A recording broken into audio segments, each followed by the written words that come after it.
Hmm.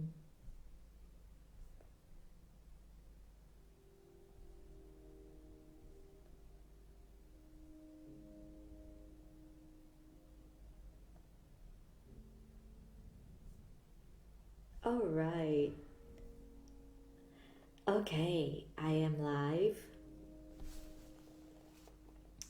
Just gonna give it a moment to activate and allow people to stream in as well. Okay, so I hope you're having a beautiful day. I did. I certainly did. I had a wonderful day just having so much fun preparing for my Divine Siren Goddess clients opening ceremony today. And we had such a beautiful time together, and I'm just steeping in this wonderful, wonderful energy that we just cultivated together. And I really wanted to come on here to talk to you and to share something really fun and really, really interesting that I hope you can take as an inspiration as well for yourself today. And if you're here live, as always, please say hello. I would love to hear you and see you. And if you're on a replay, hashtag replay. All right, so I was I was reading this beautiful book. I always remember this recount of a story that the tea master was sharing. And I wanted to share it with you all. And I'm going to dive a little bit deeper and see where the transmission is going to take me today. But I'll start off with there. Um, and the story basically goes with how he was recounting the many different teas that he was tasting. And he was doing a little experiment actually. He intentionally took different tea leaves from different places that grew up in different soil compositions. So what he found, he was drinking tea that was growing from a hilltop where the soil actually comes from a volcanic soil composition, so the mineral is really dense and it's really rich, to the plantations where the surface is a lot flatter than hills. And he compared the taste of all the tea leaves, and what he found was that the denser the soil composition, the more flavorsome and more full-bodied the tea is. And when I talk about tea, I'm really talking about a specific kind of tea called living tea. And this living tea is really very much grown in a very beautiful environment where there needs to be a beautiful ecosystem of things coming together, insects, the sun, the sky, the rain, the environment, the soil, yeah, and all the plants around the area as well. And so when he was tasting all the different teas, he realized that, oh my goodness, like this tea, the one that comes from a dense soil composition, actually tastes so full bodied. It's full of spirit, it's alive, and it's so beautiful.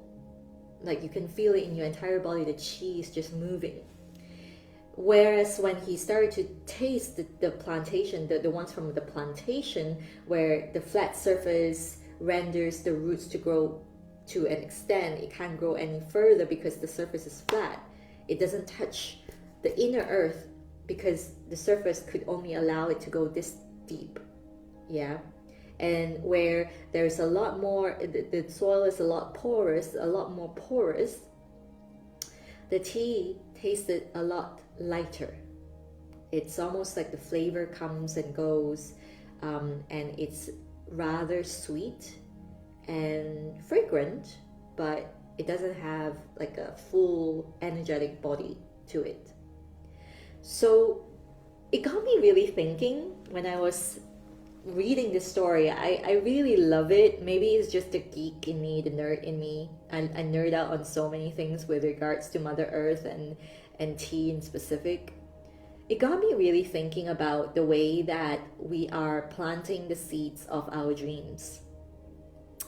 When we plant the dreams that we desire to make into reality, I want to ask you to really be honest. Do you do it in a way that you're like, okay, this is gonna happen. I'm planting the seed, And I know no matter what, all I have to really do is nourish the soil, make sure the soil is so good, and water the seed. And I know that one day the seed will sprout, because that is cosmic law. No one is an exception. Or do you just plant the seed and at every moment you're like, oh gosh, I don't know, like maybe I should check on the seed. Oh no, maybe I did it wrong. And then maybe 2 days later you stopped watering the seed. And then when I ask, why do you stop watering the soil? Why do you stop nourishing the soil even, or taking care of the seed? And then you're like, well, because I'm not seeing anything coming through. And so I guess, until I see rain helping me out and supporting me on this, I guess there's no point in me watering the seed even, right? And it just got me really thinking, because I believe that the latter version is mostly how people actually plan their seeds of dreams, the desires, who they want to be, who they are. And I'm just here to be really, really honest and really truthful, because I have absolutely been there. And I want this to at least plant the seed for you today, if not a full-fledged wake-up call. Because I want you to understand that when you are able to dream something, you absolutely have the capability to create this in the dimension that we're here right now living. And it doesn't matter how you've been told that this wouldn't be possible for someone like you because of who you have been or how you've grown up, what your lineage is, what your education is, whatever. Those things don't even factor in if you truly believe and you truly nourish the soil of your soul, the soil that is birthing the dream and making it come alive to sprout. If you are nourishing that every single day, there is no way you can't see your dreams come true. And when I talk about it in a way that, nourishing the soil and all of that, I'm not saying that you're going to put lots of fertilizers on it or some chemical inducement to make it grow faster. You certainly can, and there are lots of people who do that. But I want to really understand where you are planting your seed first and foremost. And this is where mentorship comes in that aphorism, that symbolic way, right? Because if you're planting your seed on concrete, for example, your seed is never going to sprout anyway, because now you've planted it on the concrete. And concrete to me is symbolic of the self-doubt. It's symbolic of the scarcity. It's symbolic of the lack of belief in our dreams, the victimization of our creatorship, right? How many of us have gone through that? I certainly have. I'm not putting this out here to make you feel bad, but really take a good look and see, where are you victimizing yourself? Where do you feel that you're not really giving yourself the opportunity to actually dream big, to really, really come into a space where you're actually planting your seed in fertile soil? And this is where I want to come in and share with you something amazing that happens when you start to go inward and go into the fertile soil of your soul. Hello, Becky. I was talking about you before. But I just wanted to say how beautiful our ceremony was, and it actually brought in some insights that I wanted to share today, here, right now. So thank you so much for that beautiful opening ceremony we had together. So when I talk about fertile soil, we want to understand that metaphorically, it literally is embodiment. It really literally is what you're going through in your life, right? For example, I have had 10 years of anorexia. And throughout those times when I was anorexic, I was completely disconnected from my body. Completely. Every seed of dream that I planted was really airy. I planted into really porous soil, so to speak. It's like the story I said at the beginning. Planted in porous soil, the tea leaves that came through, that were produced, tasted really like light. Like the texture, everything was just light, airy. Whereas the tea trees that were planted in a place where the soil composition was so much denser and was a mixture of clay and volcanic soil, the tea leaves were so full-bodied and full of spirit, full of chi. This is a tea that has lived, that has been nourished fully by soil, that has an ecosystem that supports this entire structure. And so if you are giving your dreams this dense soil composition, your dreams will be allowed room to grow, and you will be given the strength to sprout. And you all know this, right? The process of sprouting out of the seed is probably the hardest, because it has to push through something really hard to burst forth and start to rise. And this is the magic. When we go deep in, involution for evolution.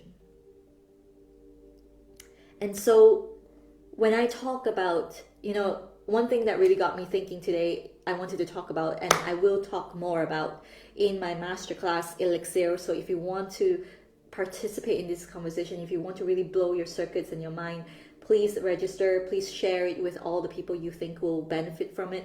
Because I want to talk about involution for evolution.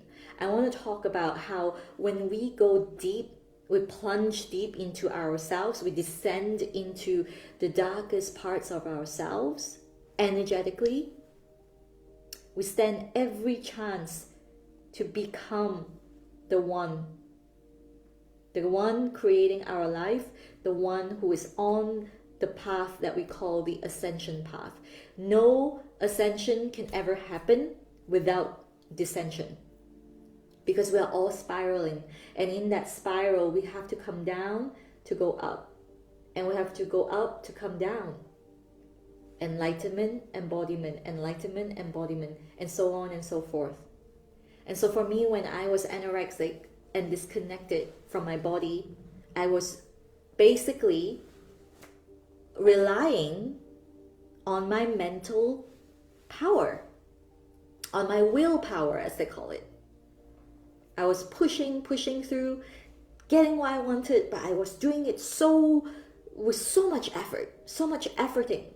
I wasn't flowing on the Tao. I was efforting all the time. It's like, I gotta do it like this. I have to try harder. Oh, thank you so much for that. And now I'm gonna do it faster and harder. I have to keep pushing myself, because that's the only way people can appreciate us and love us.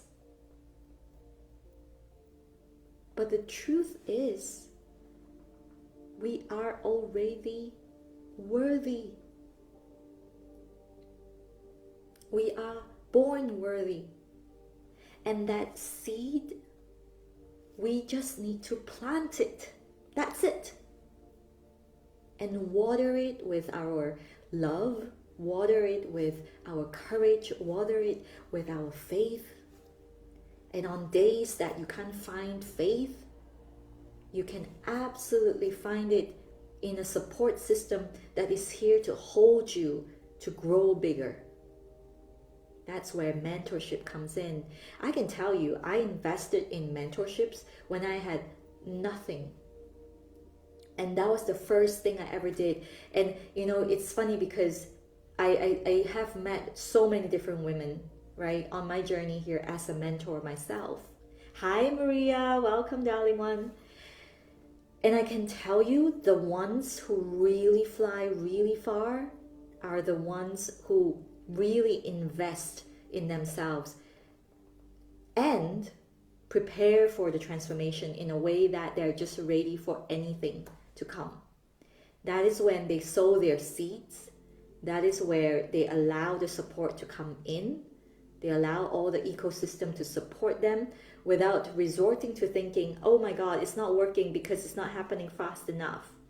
Well, it can happen really fast when you become a vibrational match to it. That is the truth, right? But to become a vibrational match, you can't be driving the force with your mind. The high functioning logical mind only knows what it knows. And it will always be hung up on fear because that is what it's designed to do. So the work is, and I do this with my clients, is to train the mind to find and follow you. You as the creatress, you as the soul. You are nourishing the soil now with new beliefs, with amazing confidence, love for yourself, because you first and foremost have to trust in the soil and the seed. This is the amazing thing. It's like when you read stories, like I'm sure you've read stories about people who succeeded, right? And I love this story of like just tea plantations, tea masters, tea sages.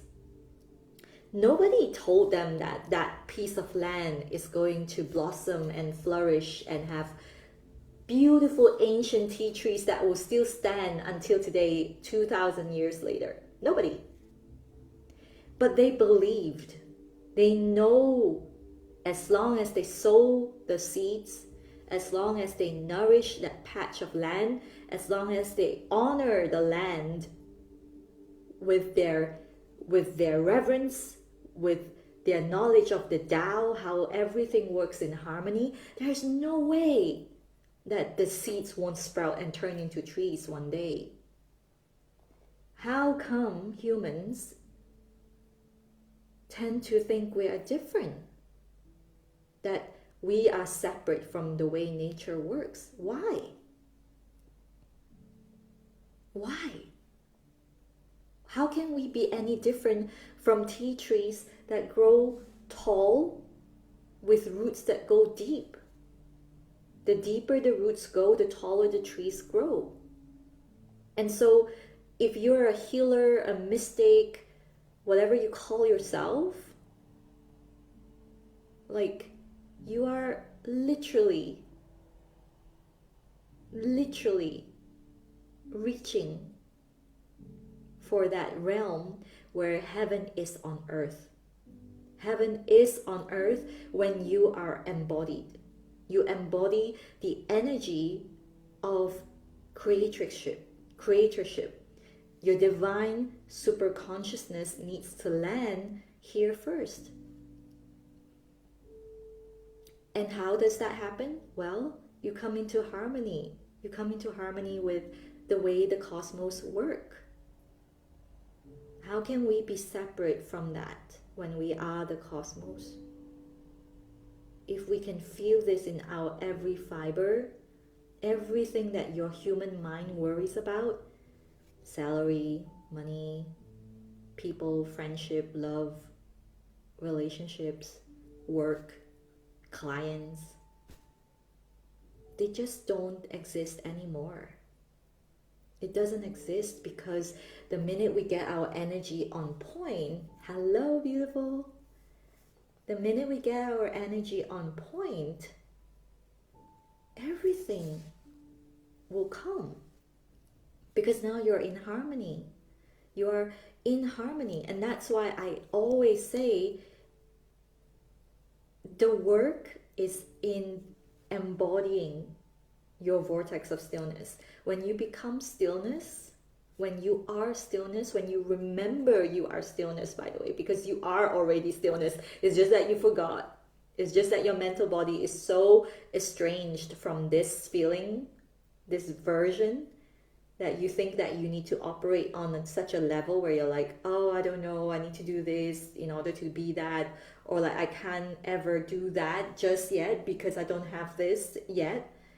Like, just give yourself a moment and imagine, what am I when I am no longer attached to this?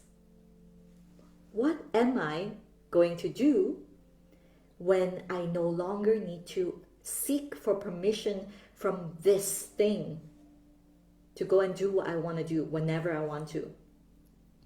And oftentimes, I'm going to say it, that's money, right? I've had people asking me, how do you work with, like, how can I invest in something and make sure that it will give me back all the, payback, like it gives me back all the benefits and everything I need. How do I know?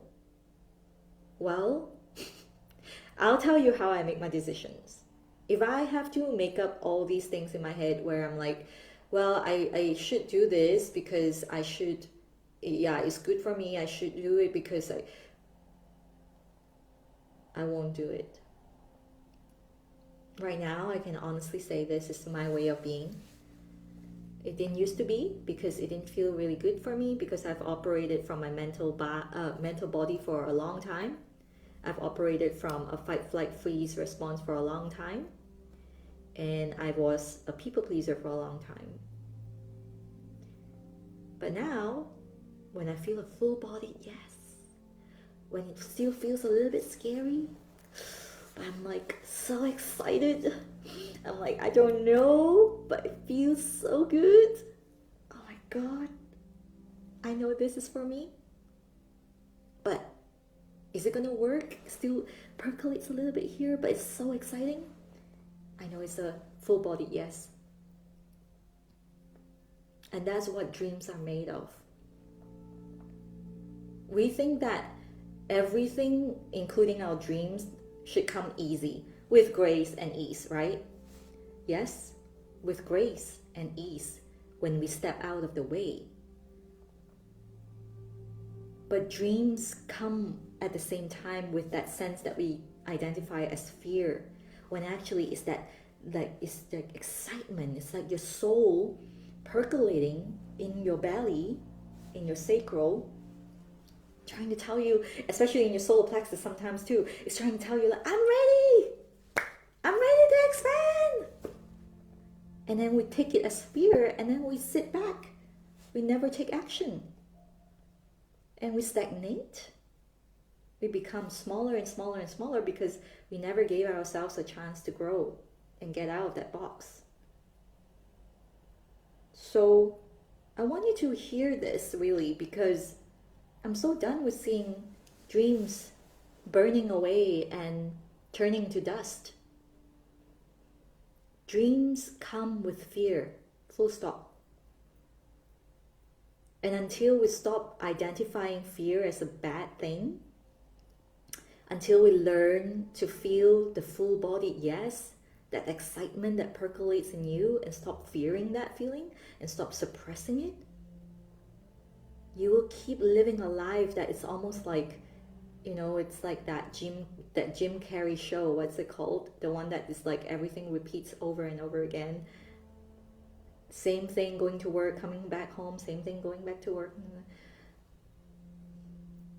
Especially for healers and mystics, artists, if you truly believe that we are in ascension, if you truly believe that we are this 5D consciousness, why are you sitting there thinking about money? Why are you sitting there worrying about paying your bills? And I'm really, really saying this because I've been there myself. 100%. I've been there myself. Worrying about, when is the next client coming? Oh yes, Truman Show. Exactly. And then you scratch the veil and you're like, oh my God, there's a whole world out there. This is something that I really, really, really love. I watched that film, by the way, and was like, that used to be me. I used to think that. go to work, come back home. Thank God. Such a cozy feeling. That's comfort. But I wasn't happy. That was my anorexic years, by the way. Coming home at 7, cooking my meal, whatever meal that was. Can't even comprehend what I was eating at the time, to be honest. It wasn't even a meal. I think it was like a bowl of cereal. And then going to bed, waking up, exercising for 3 hours, going to work, putting on a face, coming home, eating cereal, going to bed. For a while, I really thought that is just life and I'm happy with that, I'm cool with that. And then my soul broke out. And it was a physical breakout, by the way. Literally, a little thyroid bursting out of the underneath my chin. It's like, pay attention, come alive. And so that saved me in a way. At that time, I thought it was the worst thing that could ever happen to me. But it literally saved my life and gave me life. And I'm living the dream every day. Does it mean that I don't cry or get angry? No. But I see these emotions as something that is calling for my attention. For me to alchemize into a higher purpose, into a higher consciousness. Yes, Maria, consciousness knows it's abundant always, always. And spirit always knows love. Always. I truly believe, and some people disagree with me, but from my work, from my experience, I truly believe that as healers or mystics, goddess, witch, whatever it is that you're doing, a mentor, we don't need to really say, I protect myself. When we are that transmuting presence, we don't need to say, okay, I'm protecting myself. You're not going to hurt me. You're not going to touch me in some ways. Because you're already a transmuting presence. When you walk into a room, you're already transmuting whatever that needs to be transmuted in the room. Negativity is just the opposite side of positivity. And so there will be some people that are not as enlightened as you, perhaps. But that doesn't mean they're wrong. They're just on a different path. Or maybe just walking a little slower than you. And so I want you to really stay the course. Keep to your own lane. Keep nourishing your soil so that the soil composition becomes denser, so that your tea trees will grow and flourish and yield leaves that are so full-bodied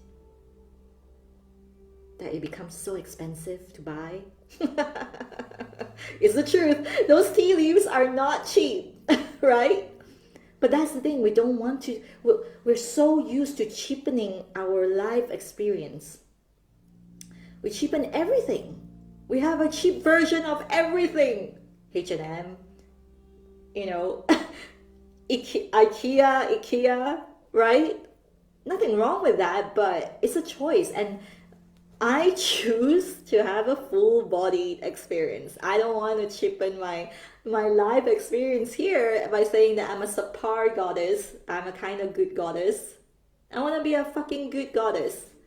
I want to be amazing. I want to have the most amazing life ever. And I'm open. I'm a wide open gateway where I'm gonna allow it to come in, and sometimes it's scary. Like I'm like, oh God, like this up level, like it's like a roller coaster ride where I don't know where the next dip is. But I'm on it. I'm there. I'm in it. Yeah, Becky, you like that? So I want you to understand this. When you're making a decision on whether you want to invest in your soil, so to speak, if you want to plant your seed,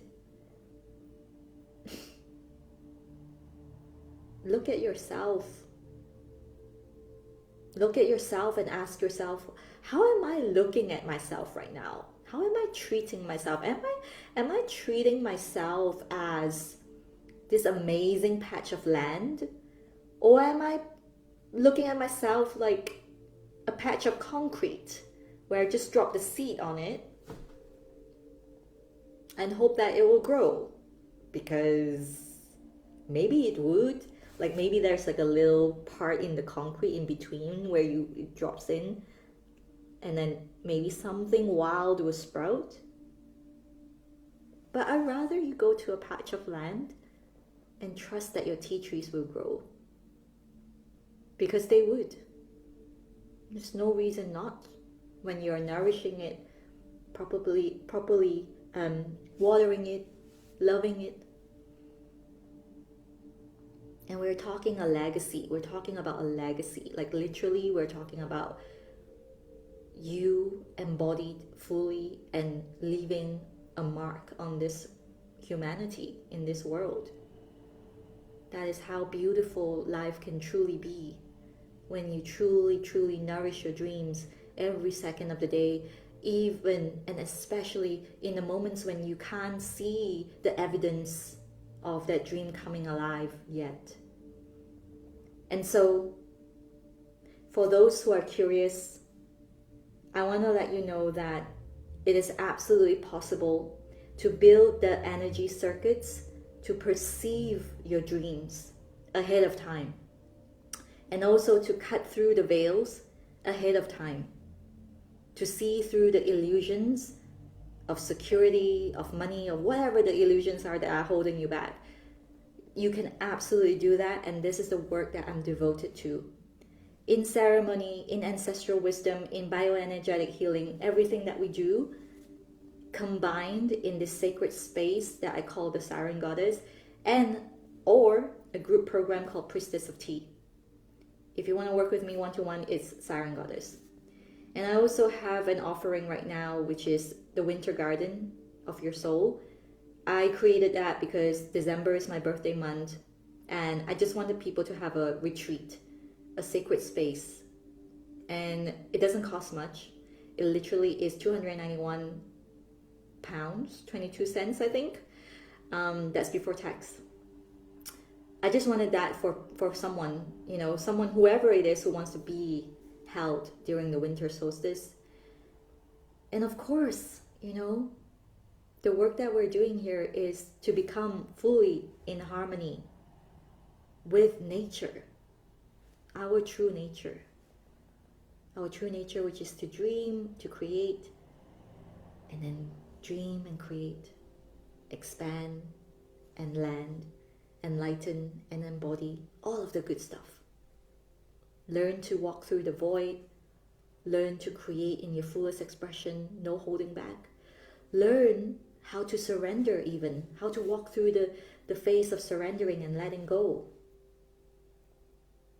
All of these things I cover in my work. So if you're interested, DM me, let's have a chat. No pressure to buy anything if it's not a fit. Some women are just fully going all in. Romeo, when do you let anorexia go and healing can go on? Are you asking for yourself, or are you asking for my experience? Well, for me, I'll just say that it happened when I discovered the thyroid under my chin. I was at that point in semi-recovery for 10 years. I was yo-yoing back and forth. I was caught in anorexia and other eating disorders. I was never fully recovered for 10 years until that point, when I just felt that I didn't want to go on in life, feeling like I'm half alive. I wasn't even alive, to be honest. Let's be real. I was fearing food. I was fearing relationships. I was just living in fear all the time.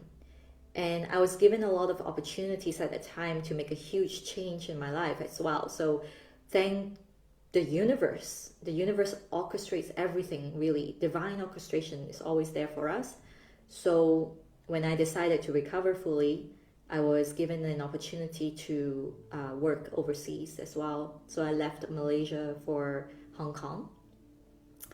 And it gave me an opportunity to start all over again. It gave me an opportunity to go full in, to recover, because in recovery, you tend to have to carry a lot of excess weight. This is the fact, and I knew that going into recovery, and that's why I was yo-yoing all those years. But at that point, I was like, no more excuses. I'm gonna go full in. So living in a new city with no one that I knew gave me the reason or the excuse to just do it. So I was very blessed in that way. Romeo, you're saying I have the opposite. I am overweight. If you are, if you are drawn to this work, you're very welcome to message me, because I don't know how open you are to share here, but I would love to hear how long you've been overweight. And also, is it true that you're overweight though? Yeah. So I just want to put this out there, because sometimes we think we are overweight, but perhaps you're not.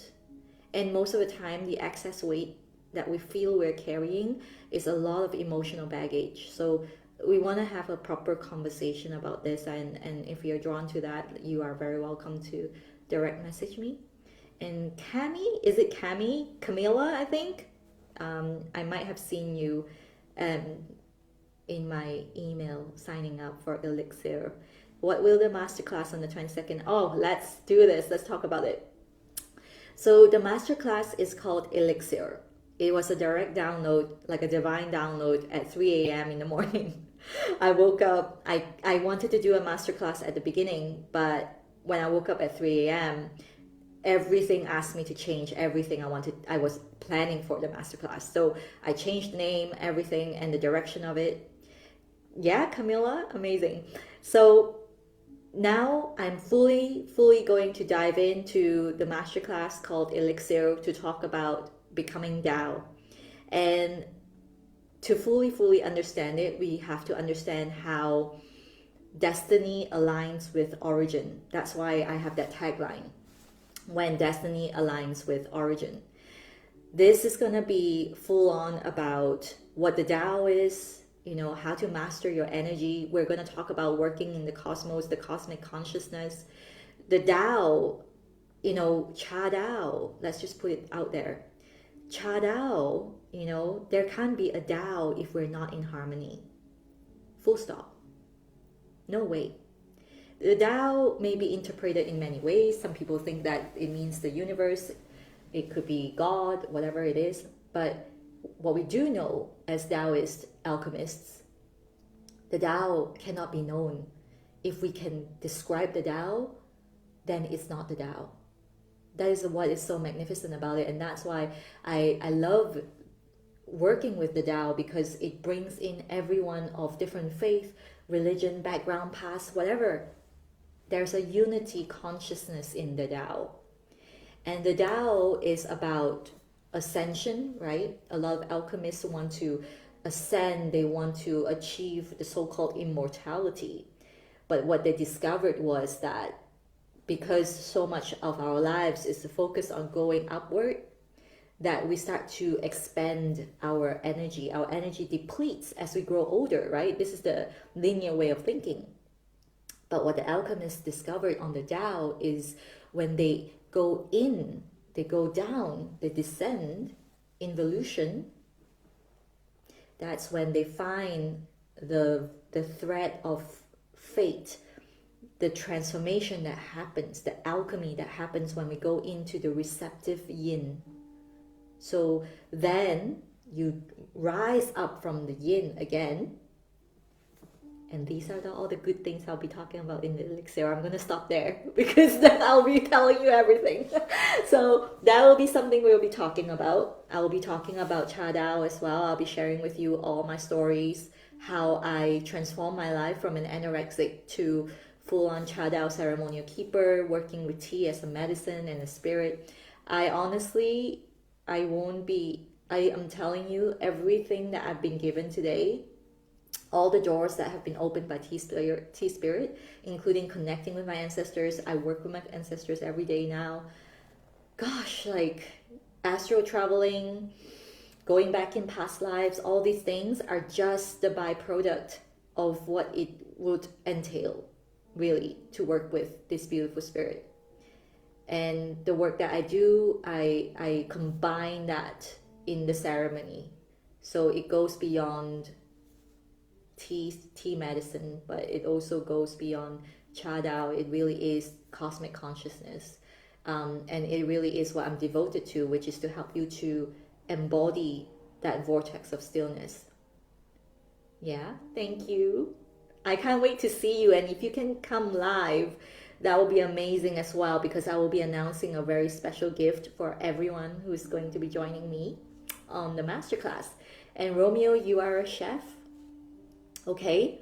Is that, you know, it's so interesting. We tend to attach so much of ourselves to a certain identity, and the Tao helps us to move beyond that identity.